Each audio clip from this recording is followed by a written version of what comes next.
Buenas noches, gracias por la invitación y el espacio, como siempre, muy contentos y agradecidos.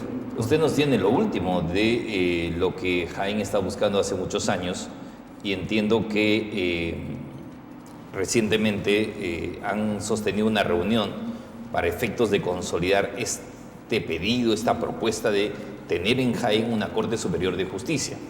¿A qué acuerdos han arribado? Sí, ayer hemos tenido una reunión con la presidenta del Poder Judicial, a donde convocamos a los alcaldes de las 3 provincias involucradas. Asistió el alcalde de Jaén, el ingeniero Delgado, asistieron la Asociación de Abogados de las provincias y el ministro de Justicia, que lo comprometimos para que nos acompañe, y este servidor. Hablamos largo y tendido con la presidenta del Poder Judicial. Ella sacó unas estadísticas, se comprometió a apoyarnos, nos dio luces sobre el tema, enfocándolo también porque es una zona fronteriza, esta parte del norte del país. Nos dio algunos criterios que manejan el Poder Judicial de cuánta población debe tener para una corte propia.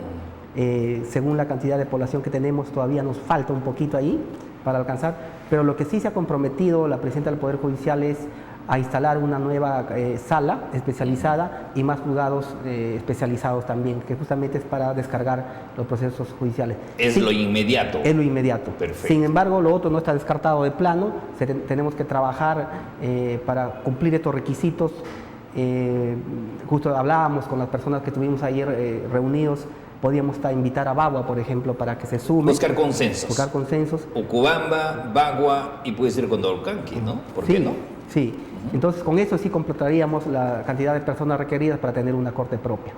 Pero estamos en ese camino, ¿no? Yo creo que por la zona fronteriza que es, también lo estamos impulsando. Claro, ¿y cuál ha sido el sustento? ¿Por qué es importante tener una Corte Superior? ¿Y de qué nos sirve a los jaenos y a toda esta jurisdicción tener una Corte Superior, doctor Gonza? Primero, que tiene más autonomía. La mayoría de cortes son unidades ejecutoras que pueden ellos mismos pedir la construcción de sus locales, el equipamiento, contratar a personal directamente y no depender, como ahora lo hacemos de Lambayeque. Tener más jueces especializados, capacitación y tener un colegio de abogados. Se va a dinamizar la economía. ¿Un mejor acceso a la justicia? Exacto, un mejor acceso a la justicia, porque acá nomás vamos a tener por ejemplo, ahora no existen los juzgados que son anticorrupción de funcionarios. Tienes que irte a Chiclayo, por ejemplo, ¿no? En estos casos. Claro, efectivamente. Ahora, siendo optimistas, esta creación de la Corte Superior de Justicia, si se logra consensos con las provincias vecinas de Amazonas para hacer una gran región y una gran Corte Superior de Justicia, digamos que podría demorarnos ¿cuánto tiempo? Va a depender de cómo vayan estas negociaciones. Y de cómo crezca la población, que es un factor a tomar en cuenta.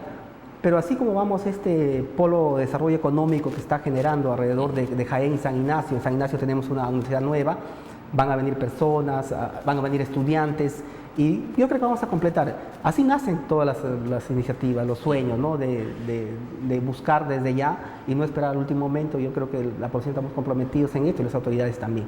Qué bueno, y qué bueno que estén liderando esto y que ojalá no se enteren los opositores del Congreso, aquellos que no les gusta el desarrollo, y comiencen a poner trabas, ¿no? Porque hoy en día, lamentablemente, en medio de esta crisis política que se vive en el país y donde todos los peruanos perdemos, pues lamentablemente a veces cosas positivas se pueden venir abajo por intervención de los golpistas que ustedes tienen incluso dentro del Congreso.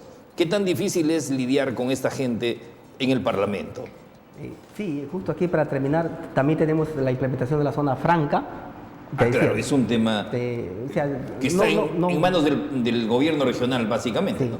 Ahí están involucrados el gobierno regional, la PCM, el Ministerio de Comercio Exterior. Yo he estado estos días visitando los ministerios. Ya hay un proyecto de reglamento que era lo que faltaba para que se implemente la ley. Este reglamento pasa por un conjunto de viceministerios que tiene que dar su opinión, pero todo está encaminado, ¿no? Cuestión de unos días para tener ya el reglamento y con esto ya se ponga en funcionamiento la zona franca. Perfecto, y hay decisiones políticas ahora de los actuales candidatos, de las nuevas expectativas a nivel de región para impulsar esto, que va a ser muy beneficioso para Jaén San Ignacio, desde luego, ¿no? Pero yo le decía, En el Congreso debe ser muy difícil para ustedes, digamos, como congresistas provincianos, enfrentarse a esta clase bastante cerrada en que el Perú siga en más de lo mismo, ¿verdad? Sí, es complicado. Tenemos a personalidades que en su mayoría tienen ya una concepción política del centralismo limeño. Por ejemplo, empecemos por eso, de creer que todo es Lima y que todo se hace desde Lima. Y tienen ya su idea política de pensar de que un sector nomás tenga el control del Estado, que son ellos los únicos que pueden acceder a los cargos públicos, son ellos los únicos que pueden administrar los recursos públicos. Y entonces cuando ven un provinciano como el profesor Pedro Castillo, que ha ganado por voto popular, empezaron por no querer reconocer la elección, ¿no? Para ellos no pueden concebir en su cabeza que ahora los provincianos tengamos acceso a igual que ellos, ¿no? Y ahí, por ejemplo, hicieron una ley que nosotros nos opusimos, pero nos ganaron por votos, es de que han elevado demasiado los requisitos para acceder a los cargos de dirección.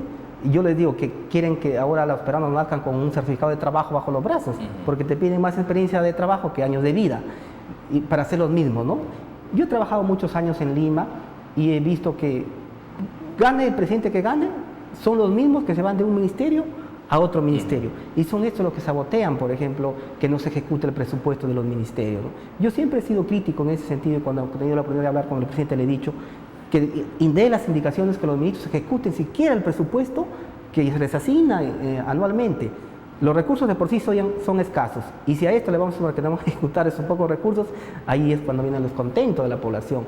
Pero tenemos una burocracia que está enquistada en el sector público, que ahora está saboteando desde adentro los mandos medios, porque nosotros vemos que cambian ministros, pero no cambian los directores generales, los directores, los gerentes, y esos son los que están saboteando. Exactamente, y estas posiciones absurdas, dañinas, hace que también frustres a muchos jóvenes, ¿no?, que son muy capaces de ingresar al Estado y hacer que este sea productivo, ¿no? O sea, vas con más de lo mismo todo el tiempo, y las nuevas generaciones como que se van quedando porque no tienen experiencia. Bien absurdo eso, ¿no? Sí, hay muchos jóvenes capacitados, estos jóvenes de beca 18, que no tienen color político, tienen maestría, doctorados, han ido en el extranjero, han ido becados porque son los mejores, y nos buscan a nosotros en el Congreso y dicen, no tengo oportunidad congresista, porque me presento a un concurso, me piden 10 años de experiencia. Y yo recién vengo, pero tengo el último conocimiento. Pero vemos pues al señor Velarde, por ejemplo, que parece que ha comprado el BCR, no quiere salir. Vemos en la política al señor Jorge del Castillo. Yo que tengo uso de razón, lo he visto al señor del Castillo en la política, y él quiere seguir. O sea, con la misma gente no vamos a tener resultados diferentes, sí, pues. Pero tienen el poder, pues tienen los medios. Es toda una camarilla, ¿no? En Lima, capital, es todo una camarilla de gente, de sectores que operan y con tremenda discriminación abierta, ¿no? O sea, una discriminación terrible. O sea, tú eres provinciano, tú eres cholo y bueno, si no te dicen directamente, pero imagínate en sus reuniones internas, todo, ¿qué no dirán? Porque al señor Castillo, el presidente Castillo, solo porque se equivocó una palabra, 2 palabras, oiga, para ellos es... Una denuncia constitucional, porque expresó una idea que, bueno, tenía que haber ejecutado la idea en todo caso para que haga el delito, pero no, ya le hicieron denuncia constitucional por el tema de la traición a la patria. Pero eso es lo que hay, ¿no? Eso es lo que existe ahí. ¿Y cuándo vamos a cambiar si no renovamos sangre nueva, ideas nuevas, si vamos a seguir con lo mismo de siempre, ¿no? Por eso esta vez que hemos excedido en el Congreso, gracias a que no hubo reelección inmediata, porque si no lo tuviéramos a lo mismo de siempre ahí. Por eso están desesperados ellos, por ejemplo, ¿no?, de que haya nuevas elecciones rápido para que vuelvan a postular, porque no quieren esperar 4 años, se desesperan de estar ahí en el Congreso. ¿Y qué es lo que más les desespera a estos grupos? Usted que se encuentra en el seno del Congreso y que se encuentra en la capital viendo todo este escenario. Ellos ahora han perdido un poquito del poder político. Un poquito, no han perdido mucho todavía. Porque los que realmente están detrás de este poder, ni siquiera se ve su rostro, ¿no?, que somos los grandes empresarios. Claro. Y cuando nosotros hemos presentado iniciativas, por ejemplo, para cobrar las deudas tributarias que deben la Telefónica, nomás más de 7.000 millones, las mineras, los bancos, entonces empiezan a atacarte. A mí me sacaron una serie de reportajes justamente cuando presenté este proyecto. Y me llamaron y me buscaron, me dijeron, congresista, no puede ser, se va a ir las inversiones, si usted presenta, saca adelante este proyecto. Se asustaron. Se asustaron. ¿Y usted lo que quería qué es? Que Telefónica pague lo que debe. Paguen los impuestos a través de una ley que establezca medidas coercitivas. Mi proyecto dice eso, medidas coercitivas. Si Telefónica debe, porque le cierran las operaciones un día, que le incauten sus bienes, que le incauten sus cuentas, porque así de buena no va a pagar. ¿Y qué pasó con su proyecto? Está archivado. Lo archivaron. Lo archivaron. Ahí estaba Mari Carmen Árbol, ¿no? De hecho. O sea, allí hay mucho lobismo, ¿verdad? Sí. O sea, los lobistas operan con los empresarios grandes y al final ese dinero que debería estar a favor del pueblo nunca llega, siempre queda en manos de ellos. Otro caso, cuando yo asumí la Comisión de Justicia, encontré un proyecto de ley que busca sancionar a los que trafican las especies marinas de la fauna silvestre, la flora y la fauna. Ya habían hecho lobby para excluir de esta propuesta a la flora marina. Entonces, o sea, iban a sancionar de repente una persona que trae un lorito de la selva para su casa, un monito, pero no querían sancionar a grandes embarcaciones que se llevan las anchovetas, todos los recursos marinos, querían dejarlos afuera. Cuando yo lo puse a debate, separaron todo lo que estaba en la comisión, estos que hacían el lobby, los asesores que tenía, que había encontrado yo trabajando ahí de la anterior gestión, renunciaron ese ratito y me sabotearon el proyecto. Así trabajan, así hacen sus lobbies. Imagínate, ¿no? Con una cosa que aparentemente no se ve, pero la riqueza del mar no sabemos quién se la lleva. No, y hay sinceramente una serie de asuntos, por lo que conocemos, realmente detestables, ¿no? De estos congresistas, la mayoría limeños, y aquellos que se creen ex generales, ex integrantes del ejército, que se creen dueños del Perú, aquellos por tener dinero, y pues a ese nivel, evidentemente, probablemente creían que esta nueva clase de congresistas provincianos iban a ser tan proclives a la corrupción, porque antes usted sabe que se compraban y se vendían congresistas, ¿no? Hacían un lobby, los congresistas limeños querían lograr un objetivo y lo conseguían, y ahora no pueden. Entonces, ya no están logrando ese objetivo de comprar al congresista, es decir, a ver, Gonza, ¿cuánto quieres? Vente a mi lado. No hay eso, ¿verdad? Y creo que están resistiendo bien ustedes. No vamos a claudicar en eso, a pesar de que nos han... Primero empezaron por dividirnos. De los 37 que era, divide y reinarás, ¿no? Se llevaron un grupo por allá. Lograron en parte hacer eso. Sí, debilitarnos de alguna manera, ¿no? Pero ahí estamos nosotros siendo consecuentes con lo que el pueblo nos ha encomendado, ¿no? Nosotros no hemos llegado ahí para de alguna manera cambiar las cosas. Es difícil porque hemos visto cómo al presidente y a su familia prácticamente le están haciendo una guerra jurídica, pero estamos resistiendo. Y creo que de esa parte el pueblo ya no se deja engañar el pueblo, ¿no? O sea, hizo mella a un inicio, ¿no? Estos comentarios de la supuesta corrupción del presidente y sus allegados. Sí han habido errores, también hay que reconocer, pero errores, no delitos. Pero había gente que también ha querido aprovecharse. No, o se han aprovechado, ¿no? Porque imagínese, congresista, el hecho de que Pedro Castillo le da la confianza a cierta gente de su entorno, y esta gente del entorno, de todas maneras, ha querido lucrarse y ha querido aprovecharse del gobierno. O sea, aliarse con Karen López y con otros operadores afuera para hacer negociados, eso pues definitivamente deja mucho que decir, y el gobierno tenía que despercudirse rápidamente. Sí, ¿no? a Dios gracias ya se está haciendo, el presidente se está dando cuenta. Justamente te decía, esta gente lobista, ¿no? Que está detrás, que te vende humo y que llega y que el presidente muchas veces escucha porque lo hace de buena fe, ¿no? Claro, se confió inicialmente. Y el resultado está ahí. Gente que traiciona la confianza, que te pone en un lugar para que trabajes y se dedica a hacer lucro, ¿no? Y eso sí son errores que, bueno, han costado caro, pero se están enmendando esos errores ahora. Claro, ya a ese nivel lo que importa ahora es que al presidente no le encuentren con las manos en la coima, pues, ¿no? Eso no se ha demostrado.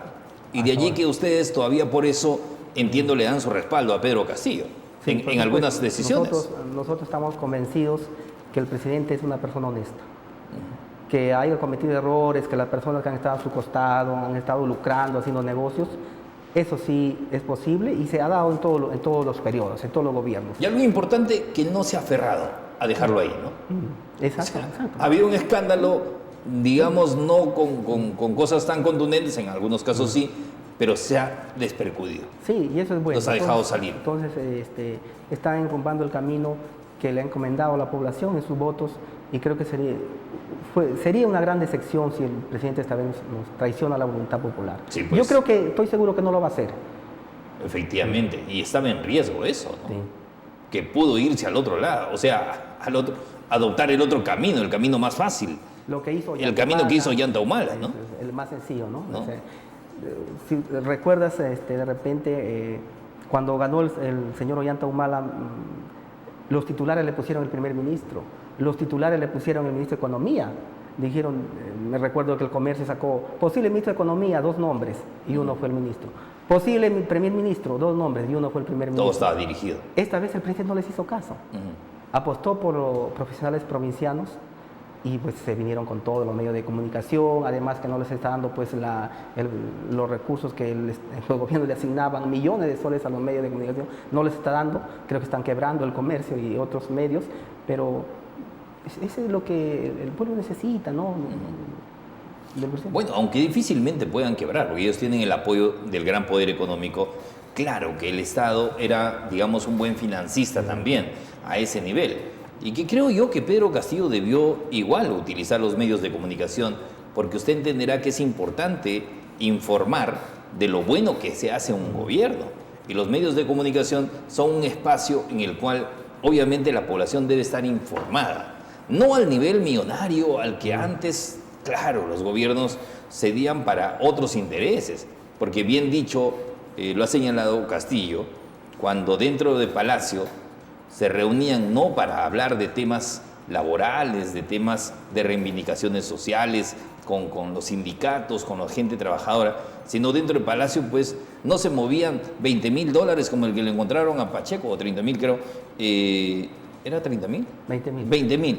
$20,000, sino allí se movían pues bajo la sombra millones, ¿no? Millones, eso todo el mundo lo sabía, pero claro, no salía a la luz porque no había un presidente como Pedro Castillo en Palacio, de tal manera que eso queda clarísimo para nosotros, digamos, el hecho de que la crisis que hasta el momento se sigue dando afecta a los pueblos del Perú profundo, nos afecta totalmente a la población y la crisis económica comienza a evidenciarse más.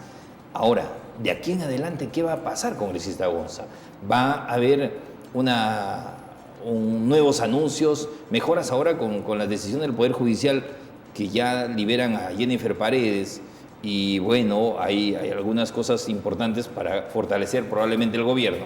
Sin embargo, de ahí en adelante, el cumplimiento de las promesas de Pedro Castillo todavía no se dejan sentir, ¿no? Sí, mira, el señor Pacheco, por ejemplo, fue una de las personas que se aprovechó del cargo, que traicionó a la Totalmente. Está claro, ¿no? El presidente, ya yendo a tu pregunta, presentó un proyecto de ley, el Ejecutivo, para hacer unas reformas tributarias, para ampliar la base tributaria, lo que yo presenté, que te comento también para que las leyes tributarias, pero el Congreso no las debate, no las agenda, las archiva, entonces va a ser un poco complicado ir por ese lado. Sin embargo, el Ejecutivo por sí solo ya tiene un nivel de actuación donde puede de alguna manera trabajar, por ejemplo, el examen libre y gratuito para los jóvenes, para las universidades. Se ha reconocido al sector de salud, los CAS COVID, por ejemplo, que iban a ser despedidos en su mayoría a nivel nacional, con una ley especial que se consensúe en el Congreso y el Ejecutivo para que se queden como CAS y tengan estabilidad laboral. El sector de educación ha sido muy reconocido, satisfechas sus demandas. Estamos trabajando también en otros sectores como el INPE, los licenciados de las Fuerzas Armadas. Yo he trabajado en Palacio de Gobierno mucho. Mayormente con decisiones ejecutivas. ¿No?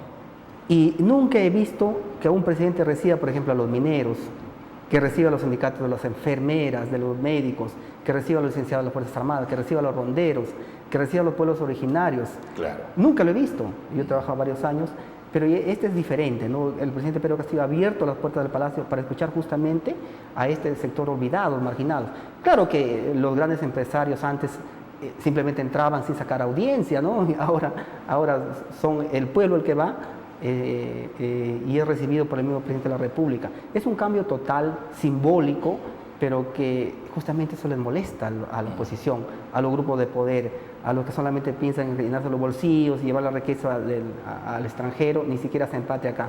Entonces, están con el tema de la vacancia, por ejemplo, ahora, ¿no? Por Claro. tercera vez. En dos oportunidades ya fracasaron y ahora están con una tercera.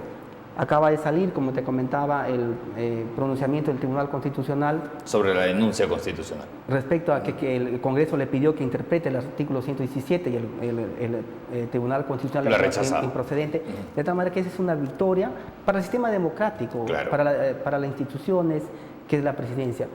El presidente es por un periodo de 5 años, vendrá otro que el pueblo elija. Lo que aquí se está mellando por parte de la oposición es la figura del presidente de la República, que te estén investigando, a su familia, a pesar que el artículo 117 de la Constitución lo prohíbe. Claro, sí, efectivamente, hay todo una posiciones encontradas jurídicamente.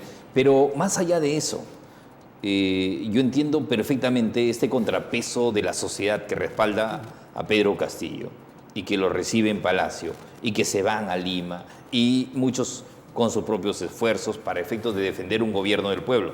Perfecto. Sin embargo, ya la falta de economía comienza a sentirse en los bolsillos de los peruanos. De tal manera que debe haber entonces de aquí en adelante un plan de reinicio de gobierno para mejorar las condiciones de vida de la población, porque lógicamente con reuniones dentro del Palacio, con aplausos y con todo lo demás, se puede reactivar las cosas para un sector de la población, pero las grandes mayorías todavía están esperando que el presidente Castillo empiece a cumplir sus promesas. Eso se va a... Efectivamente, yo concuerdo contigo con esa apreciación. Siempre lo manifestamos cuando hemos tenido la oportunidad de conversar con el presidente. Creo que ya, y yo creo que por el bien del país, la oposición ya deje de Ojalá se cansen. Ojalá se cansen de su vacancia y se pongan a trabajar. Yo siempre le digo cuando converso con los congresistas de la oposición que en vez de estar buscando vacancias, busquen alternativas, se sumen al trabajo. Nos ha tocado también una época difícil, una pandemia, donde ha estado paralizada la economía nacional, una guerra que si bien es cierto es lejana, pero que afecta directamente, justamente nos afecta porque somos un país que no ha desarrollado la ciencia y la tecnología, porque hubiéramos tenido una fábrica de urea, una planta de urea, no estuviéramos sufriendo las consecuencias. Esto nos ha hecho ver y debe ser no solamente para este periodo que nos falta ya 4 años, sino para el futuro, los nuevos gobernantes, los nuevos congresistas, de que tenemos que trabajar y apostar por la ciencia y la tecnología en el país. Ningún país en el mundo, sobre todo los capitalistas, han desarrollado y han salido de abajo, de la pobreza, si no apuestan por la ciencia y la tecnología. Cosa que acá en el país, no, pues acá en el país la ciencia y la tecnología es lo último. Se deja de lado, sí pues. Y creo que eso fue una propuesta de Pedro Castillo y debe encaminarse ya, pero depende mucho del Congreso de la República. Pues, depende mucho. En el Congreso está la ley para la creación del Ministerio de Ciencia y Tecnología. Y parece irónico, el primero que se opuso, el congresista Málaga, y que se vendió su candidatura, yo recuerdo, como un científico. Sí, pues. O sea, irónico, ¿no? O sea, y él propone ahora la vacancia. y él es el que está ahora detrás de la vacancia. Sí, Una cosa de locos. cosas increíbles, sinceramente. Pero bueno, más allá de eso, mirando el lado positivo, ¿cree usted entonces que este gobierno, ya con la venida de la Comisión de la OEA y todo este escenario que se está presentando, evidentemente dejen que Castillo comience a prosperar con sus promesas electorales? Por ejemplo, la activación de la Carta Democrática de la OEA ha sido también un respaldo para el presidente, porque la oposición creía que no van a actuar. Yo creo que sí ya, porque si no el país no va a aguantar más. Los congresistas de la oposición saben que si no dejan trabajar al presidente el pueblo va a ir por ellos. Les va a ir mal Va a a ir por ellos. ellos. Sí, pues, Sí. porque eso está bastante claro a ese nivel. El tema local, el tema regional. Entiendo que ustedes son congresistas para todo el ámbito, pero también tienen una elección regional. Y en ese nivel, pues evidentemente, en el marco de la fiscalización que les corresponde hacer, sería bueno ayudar de alguna manera, si así se quiere, para que los funcionarios de los programas sociales, de los programas que tienen inversión económica de los diversos ministerios, llámese programa Juntos, Contigo y otros, que lamentablemente están estancados, que no suenan ni truenan, que son funcionarios que pareciera siguen haciendo labor virtual desde su casa, desde otra región, y no aparecen, y pues entonces esos programas no están dando que hablar como deberían dar que hablar, porque tienen financiamiento del Estado.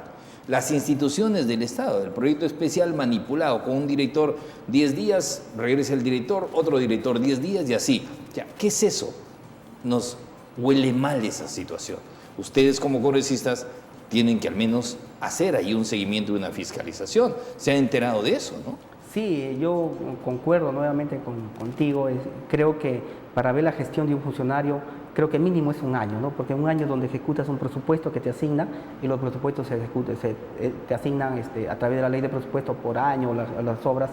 Entonces, de un año ya puedes hablar de resultados, de 10 días, un mes, no. Entonces, esto de los cambios tampoco es bueno. Creo que ya se debe quedar una persona fija para que se programe su trabajo. Aquí, pues, como ha habido cambio de ministerios muy continuo, que también eso no es bueno, entonces cada ministro viene y quiere poner a su gente, lo cual está bien, no siempre cumple los requisitos, pero también hay que evaluar lo otro de que hay que ver gestión, que eso se hace a largo plazo.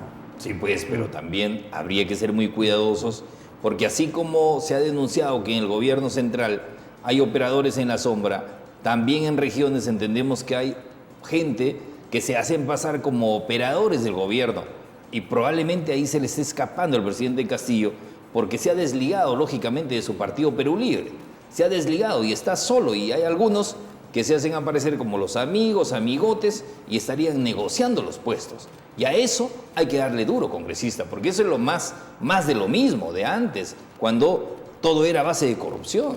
Por supuesto, nunca faltan este tipo de personas que de mala fe toman el nombre del presidente y hacen sus lobbies. Eso se ve a nivel nacional, pero estamos justamente nosotros que recorrimos las regiones, llevamos esto a los ministerios, a los sectores, para encaminar.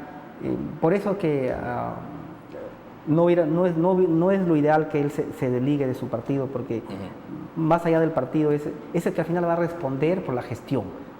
Asume el presidente sus activos y pasivos, pero detrás de eso está un partido que lo respalda, ¿no? No ha sido bueno, pero ya están las cosas dadas y más bien agradecerles a los medios regionales, provinciales, porque son los que están el continuo y nos hacen saber este tipo de cosas y nosotros lo trasladamos a los sectores respectivos. Claro, advertir al menos, ¿no? Porque si el presidente escucha, va a mejorar su gobierno, porque si no, las cosas se le van a ir peor todavía. Porque problemas arriba, problemas en las regiones, problemas en las provincias, ya la cosa se hace incontrolable. Y creo que, de todas maneras, creo que ahí los congresistas tienen que hacer cierto seguimiento. Por un lado, para ir tumbando este tipo de negociados o de cosas politiqueras que a veces, pues, lamentablemente, hacen quedar muy mal a una población. Yo quería preguntarle sobre el tema de la cárcel, del establecimiento penal que están impulsando y que va a tener una muy buena inversión.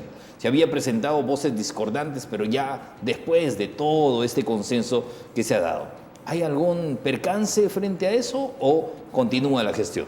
El proyecto continúa, sin embargo, no deja de llamar la atención de cómo pueden haber personas que se oponen al desarrollo de la ciudad, de la región. Dice el presidente de la Cámara de Comercio. Sí, justamente, o sea, no entiendo la verdad. Tenemos que se va a invertir en un mega penal 320 millones de soles. ¿De dónde van a comprar el material? De la zona. ¿De dónde van a contratar los obreros? De la zona. Pero adicionalmente a eso, van a venir las visitas de los familiares. ¿De dónde van a comprar la comida? De los restaurantes de la zona. De repente viene un familiar de otra ciudad. ¿Dónde se va a hospedar? En un hospedaje de Jaén. Entonces, o sea, no entiendo por qué justamente este señor de la Cámara de Comercio, ¿verdad?, se opone a que haya desarrollo económico. Ahora, sí hay a veces desconocimiento de que creen que en un penal va a venir más delincuencia, los presos van a estar dentro del penal, no van a estar afuera, ¿no? O sea, diríamos lo mismo acá en el penal de Jaén, pero los asaltos no se dan en el penal, a las afueras se dan justamente por los barrios. Entonces, creo que son falsos argumentos que la población debe tenerlo claro, que un penal, en este caso este mega penal, va a absorber al penal de San Ignacio, al penal de Jaén, que ya están muy saturados, y se va a generar alrededor de esto un polo de desarrollo económico. Yo pongo un claro ejemplo, que es el aeropuerto, ¿no? Los taxis, la venta de pasajes, los hospedajes, el tránsito a Chachapoya. Entonces, yo creo que la población no debe estar tranquila de que este penal va a ser de máxima seguridad, hay personal del INPE capacitado para cuidar a los internos. Escuché a una persona que decía, pero si se escapa un preso, pero si llegara a pasar eso, el preso no se va a quedar al costado, pues irá lejos. Entonces, creo que también justamente el papel de los medios de comunicación es muy importante porque nos ayudan justamente a esclarecer estos hechos, y yo felicitar y agradecer a tu persona y a este medio que siempre está abierto justamente a impulsar este tipo de proyectos. No, que son es evidente. Yo creo que a ese nivel tampoco podemos oponerse, más aún si hay una persona que está donando un terreno para ejecutar una obra importante. Oiga, ¿por qué oponerse? Si tenemos aquí el penal hecho una bomba de tiempo en el centro de la ciudad, o sea, no es posible. Incluso para la población, cualquiera podemos caer en una situación de ir al penal hoy en día todavía con estas decisiones que se toman de un día para el otro, ¿no? Da miedo, la verdad. Exacto. Al presidente de la República le hacen eso. Imagínate, sale un colaborador eficaz, mañana dice que Gonza cobró y vas al penal y ¿entonces qué? Entonces, creo que el establecimiento penal está correcto. Y eso... Y se concuerda con la Corte Superior de Y Justicia. se concuerda con la Corte Superior. Le da un de... respaldo adicional, ¿no? Y creo que a buena hora la inversión que venga del Estado va a generar y va a dinamizar economías, sinceramente. Contempla, como hay en otros penales grandes, salas para jueces y fiscales que van a juzgar a estos presos que se llaman los presos ¿cómo se llama este término? O sea, personas procesadas con condena, ¿no? Entonces, todo está concordado, no entiendo por qué hay gente que se opone. A veces justamente, si no logramos sacar este proyecto, se va retrasando los años, pasa el tiempo. Este dinero, conseguir un presupuesto de esa magnitud no es fácil. El dinero no está en el Estado para ir a coger y traerlo. Hacer una obra de esa magnitud acá es dejar de hacer otras obras en otras regiones. Y perderlo y dejarlo por a veces desentendidos no es justo, ¿no? Bueno, yo creo que más allá de malas intenciones en esas opiniones, no va a pasar, ¿no? Ya el proyecto está encaminado. Creo que el pueblo de Jaén también lo respalda, la población en la zona lo respalda y por lo tanto la inversión tiene que darse. Más allá de que esto seguramente se va a ir implementando, mirando ese proyecto que usted ha presentado para que los presos, ¿no?, los internos, puedan tener actividades productivas y puedan generar recursos también, ¿no? Sí. Creo que eso es valiosísimo hoy en día, tener un penal que sea moderno, que tenga todas las condiciones para que el interno pueda resocializarse también, ¿no? Que es un principio fundamental del sistema penitenciario, ¿no? Que el interno, con esto, ahora que estamos en la Comisión de Justicia, estamos justamente viendo una reforma integral del Código de Ejecución Penal. Ya creamos la Comisión Especial para revisar este código y el Código también procesal penal, que necesita reformarse justamente para que el interno no sea como ahora, que entra un interno y más bien sale avesado.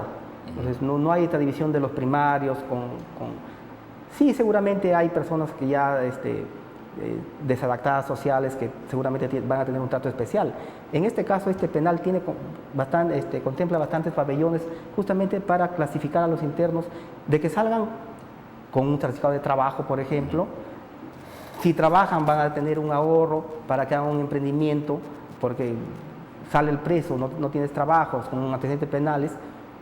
Entonces, este es un todo integral, un sistema que necesita ser reformado, el sistema de justicia, el sistema fiscal, el sistema penitenciario. Hablábamos que Dios nos libre ahora de los fiscales, ¿no? Que te acusan por algo y te meten preso 36 meses, aunque después te demuestra que eres inocente, pero ¿quién te quita el daño? El daño. El daño moral, efectivamente. Bueno, yo sé que usted, siendo el congresista de Perú Libre en el Congreso de la República, evidentemente en muchos de los proyectos que puede haber presentado lo han archivado, pero yo sí le haría recordar, porque en tiempo de campaña hablamos de este tema, de la luz, del agua. Oiga, las empresas están siendo demasiado abusivas.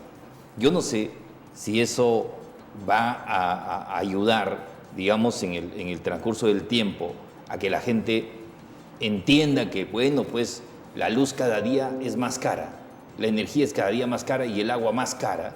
Te cobran por desahogo y encima no te dan agua. Ve, aquí tenemos agua. La EPS Marañón te corta el agua, nunca te comunica, y pese a que ya está con intervención de las UNAS de Lima. Entonces, y la era OTAS, no SUDA. Pero imagínense, hay tantos organismos supervisores, interventores en temas de energía eléctrica, en temas de luz, y nos tienen hasta el cuello, hermano. O sea, cada mes sube la tarifa eléctrica. Si hoy pagas 1.100, el próximo mes te viene 1.200, 1.250. Si hoy pagas en agua 10 soles, viene 25 el siguiente mes. Entonces, ¿qué está pasando? Ahí habría que fiscalizar, y creo que conscientemente los congresistas podrían intervenir, aunque te archiven el proyecto, pero preséntelo para que se defienda ya al consumidor peruano. Estos organismos reguladores, supervisores, la verdad están pintados en la pared. Lo único que sirven es para que se lleven sueldos dorados. Así es. Una serie de burocracia y que no hacen su trabajo. Cuando nosotros hemos conversado con algunos especialistas, lo que manifiestan es de que esto del libre mercado, que el capítulo económico de la Constitución, que también es verdad, un poco limita, porque si no sería, pues, ahí sí le acusarían al presidente de ser comunista, intervencionista, ¿no? Tenemos que verlo muy, muy fino para que no se colisione con estos principios. Por eso nosotros hemos propuesto pues, el cambio de la Constitución, ¿no?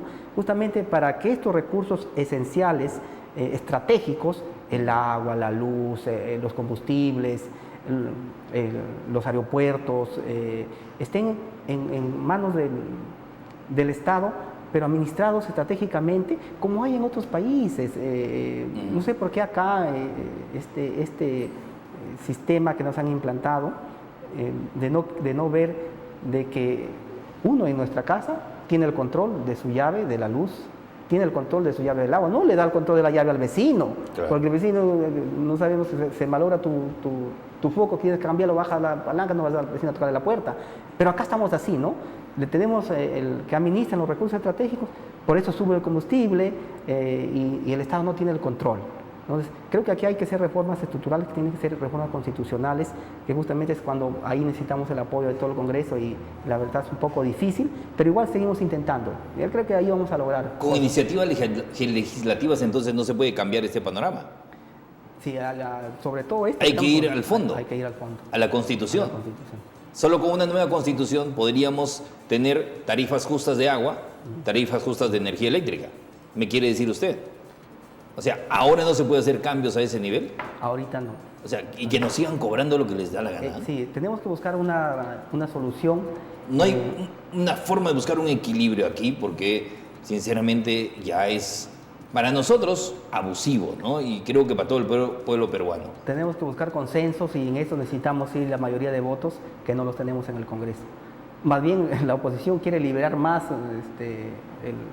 los servicios, están camino a privatizar la educación, aunque la educación prácticamente es privada, porque tenemos una serie de universidades que nosotros, por ejemplo, hemos criticado ahí, e inclusive a veces no se entendía muy bien este mensaje a la población, y justamente jóvenes nos criticaban de que nosotros queríamos reformar la SUNEDU, justamente porque la SUNEDU estaba cerrando universidades públicas.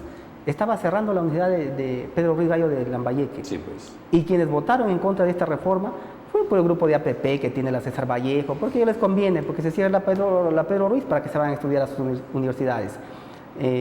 Pero lo que se quiso cambiar ahí, que fue poquito para poner un representante de las universidades en el directorio, y se vinieron todo encima, todo, ¿no? Nos dijeron que nos unimos con el fujimorismo, un poco difícil el panorama en el Congreso, pero yo creo que con fe vamos a lograr las cosas que el pueblo necesita. Efectivamente, yo creo que hay muchos temas para seguir debatiendo, para seguir hablando, pero sí, en nombre de la población, que todos los días nos da quejas, que nos envían copias de sus recibos de luz, de su recibo de agua, de cómo se da el abuso, de cómo se aumentan las tarifas y de cómo resultan pagando sumas muy abultadas, y aparte en las instituciones, cuando vas a reclamar no te hacen caso. Te hacen una vuelta por aquí, otra vuelta por allá, y al final te cortan el servicio. Y por necesidad tienes que pagar sacando plata de donde no hay. Entonces yo creo que los congresistas, nuestros congresistas, tienen que poner a debate este tema antes que la situación se vuelva más caótica. La verdad no hay quien nos defienda. Ahorita, así como están los organismos reguladores, no tienen los mecanismos normativos. Justamente esta propuesta para cobrar las deudas tributarias busca darle la normativa a la SUNAT para cobrarle, pero no se aprueba. Y así hay otras iniciativas también para cobrarle las deudas que tienen muchas empresas al Seguro Social de Salud. Nosotros hemos hablado con el directorio de salud para que justamente la demanda que existe de medicamentos, equipamiento, y nos mostraron con cifras que las empresas privadas le descuentan al trabajador el concepto de salud, pero no se lo quedan ellos, no lo transfieren a salud. Entonces, hay bastantes afiliados, pero no hay los fondos. Entonces, ¿cómo le cobras a la empresa? Pues. No hay los mecanismos. Y cuando tú pretendes, mediante una norma, cobrarles imperativamente, no, él quiere estatizar. Y eso pasa con municipalidades, ¿no? Que le den millones a salud. Por ejemplo. Y otras instituciones que le deben millones a salud. Y claro, ahí puede estar el gran desequilibrio y la falta de medicamentos y todo. Sin embargo, creo que todo es posible corregirlo y todo es posible abordarlo, ponerlo a debate y darle una solución y una salida. Y allí ustedes están en la cancha. Yo sé que frente al grupo de golpistas y de vacadores que hay dentro del Congreso, es bien complicado seguramente luchar, pero hay que aplicar la inteligencia.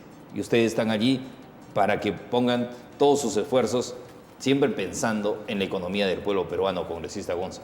Muy amable por estar aquí. Por supuesto, nosotros siempre, desde que asumimos este compromiso, nuestra lealtad va a ser al pueblo primero, a defender las instituciones y a trabajar duro dentro de lo que se puede, a estar insistiendo ahí, molestando a los sectores para sacar los proyectos, las normas, y yo creo que vamos a hacer un buen trabajo con la ayuda de Dios.